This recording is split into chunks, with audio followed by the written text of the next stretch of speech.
بہت بڑی شے ہے اور اللہ تمہارے کاروبار سے خوب باخبر ہے۔ بسم اللہ الرحمن الرحیم، الحمدللہ رب العالمین، وصلی اللہ علی محمد وآلہ الطاہرین ولعنۃ اللہ علی اعدائہم اجمعین۔ موضوع گفتگو نماز خفیلہ۔ نماز خفیلہ ایک بہت ہی مشہور اور معروف مستحب نمازوں میں سے ہے، اور اس کا ذکر توضیح المسائل میں عام طور پر کیا جاتا ہے نوافل یومیہ کے بعد، یا بالفاظ دیگر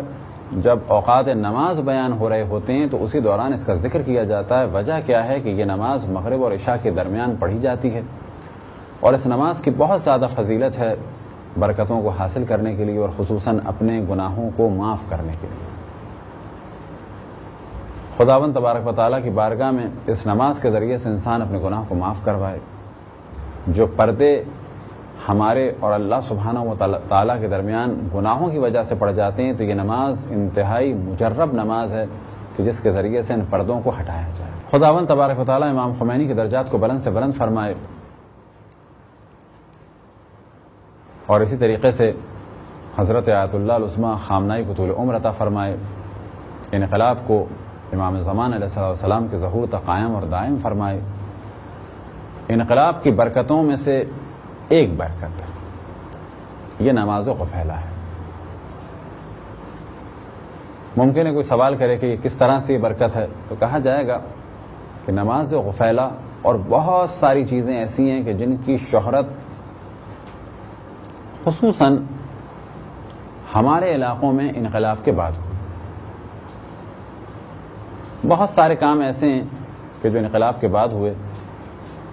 اب یہاں پر ہم سب کام تو بیان نہیں کر سکتے، اگر اجمالاً بیان کریں تو کہا جائے گا کہ دین کو ایک نئی رونق ملی اور دین کی ایک نشاط ثانیہ ہے۔ اور اسی سلسلے میں اگر کچھ مثالیں دی جائیں تو سب سے اہم کام جو ہوا وہ یہ کہ مذہب حقہ اہل بیت علیہم السلام کو ایک پہچان ملی۔ کل تک فقط اسلام کی ایک صورت لوگوں کی نگاہوں کے سامنے تھی، لیکن آج دنیا کے سامنے اسلام کا صحیح اور واقعی جلوہ کہ جو قرآن اور اہل بیت علیہم السلام کے ذریعے سے ہے، یعنی مذہب اہل بیت، اس کی جانب بھی توجہ ہے، اور اس توجہ میں بہت بڑا دخل ہے انقلاب اسلامی کا۔ اور اسی طریقے سے ایک جو دوسرا بڑا اہم کام ہوا وہ یہ کہ تمام دنیا کی توجہ تدریجاً اور خصوصاً عالم اسلام میں بھی بہت توجہ ہوئی امام زمان علیہ السلام کی جانب، لہذا بہت زیادہ ذکر ہوا انقلاب کے بعد امام زمان علیہ السلام کا، مسلمانوں کے درمیان بھی اور مسلمانوں کے علاوہ دیگر ادیان میں بھی۔ اسی طریقے سے اسلامی معاشرے میں امام زمان علیہ السلام کے مختلف القاب مشہور ہوئے، جیسے القائم، المہدی، منتظر۔ تو مشہور القاب میں سے مہدی تو عام طور پہ لوگ جانتے تھے، لیکن قائم، منتظر، بقیت اللہ، حجت اللہ اور بہت سارے القاب جو اسلامی ممالک میں پھیلے، ان میں بہت بڑا دخل ہے انقلاب اسلامی کا۔ اسی طرح سے دعائے فرج، نماز امام زمان اور بہت ساری دعائیں جیسے دعائے کمیل، دعائے ندبہ، گو کہ یہ ائمہ علیہم السلام سے ہیں، گو کہ مفات الجنان میں تھیں، لیکن معاشرے تک پہنچنے میں اس کا بہت بڑا دخل ہے انقلاب اسلامی کا۔ مذہب اہل بیت میں ایک بہت بڑی تعداد ہے مستحب نمازوں کی کہ جن کا ذکر مفصل کتابوں میں ہے، حتیٰ مفات الجنان میں بھی سب نمازوں کا ذکر نہیں ہے، بعض نمازوں کا ذکر ہے، اور ہم نے پہلے بھی توجہ دلائی کہ مفات الجنان میں نماز خفیلہ کا ذکر مخصوصاً اس وجہ سے ہے کہ یہ اوقات نماز کے درمیان ذکر ہوا ہے، اور لہٰذا یہ نماز مغرب اور عشاء کے درمیان پڑھی جاتی ہے۔ نماز خفیلہ کا وقت اول مغرب سے یعنی مغرب کی نماز پڑھ کے شروع ہوتا ہے اور اس وقت تک رہتا ہے کہ جب تک مغرب سے ظاہر ہونے والی سرخی ختم نہ ہو جائے۔ بس جیسے ہی مغرب سے ظاہر ہونے والی سرخی کے جو پھیل چکی ہوتی ہے، اگر وہ سرخی ختم ہو جائے اور سیاہی میں بدل جائے تو یہ آخری وقت ہے نافلہ غفیلہ کا،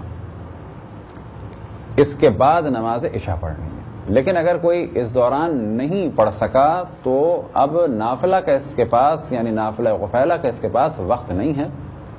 لیکن بعد میں اگر پڑھنا چاہے یا رات کی سیاہی ہو جائے اس وقت پڑھنا چاہے رجاءً، یعنی میں پڑھ رہا ہوں انشاءاللہ ایک ثواب ملے گا، وہ کہ اصل وقت جا چکا ہے تو اس کو پڑھا جا سکتا ہے، لیکن اصل وقت اس کا جا چکا ہے۔ غفیلہ کے بارے میں یا مستحب نمازوں کے بارے میں انہوں نے توجہ دلائی کہ اگر کوئی مغرب کے بعد نماز غفیلہ پڑھنا چاہے اور وہ جانتا ہے کہ میرے پاس وقت کم ہے اور اگر میں 4 رکعت نافلہ مغرب پڑھوں اور 2 رکعت نماز غفیلہ پڑھوں تو اس وقت مجھ سے جماعت چھوٹ جائے گی، تو ایسے فرد کے لیے جائز ہے کہ وہ 2 رکعت نافلہ مغرب کے بجائے 2 رکعت نافلہ غفیلہ پڑھ لے، اور یہ ایک نماز 2 نمازوں کے بدلے ہوگی، یعنی نماز غفیلہ کے بدلے بھی ہوگی اور نماز نافلہ مغرب بھی کاؤنٹ ہوگی۔ خداوند تبارک و تعالیٰ سے دعا ہے، اور آپ جتنے مومنین ان دروس کو سن رہے ہیں آپ لوگوں سے بھی گزارش ہے کہ اگر ان درسوں کو آپ ہماری زندگی میں سنیں یا ہماری زندگی کے بعد سنیں تو دعا ہے کہ دونوں حال میں ہمیں دعاؤں میں یاد رکھیں کہ دنیا میں رہیں تو تعلیمات قرآن اور اہل بیت پر ہم عمل کریں، اور جب دنیا سے جائیں تو مودت اہل بیت پر رہتے ہوئے دنیا سے جائیں، اور اس دنیا کے بعد ائمہ علیہم السلام کے بزم میں خداوند تبارک و تعالی ہمیں جگہ عطا فرمائے، امام کے ظہور میں تعجیل فرمائے اور ہم سب کو ان کے اصحاب اور انصار میں شامل فرمائے۔ ربنا تقبل منا انک انت السمیع العلیم۔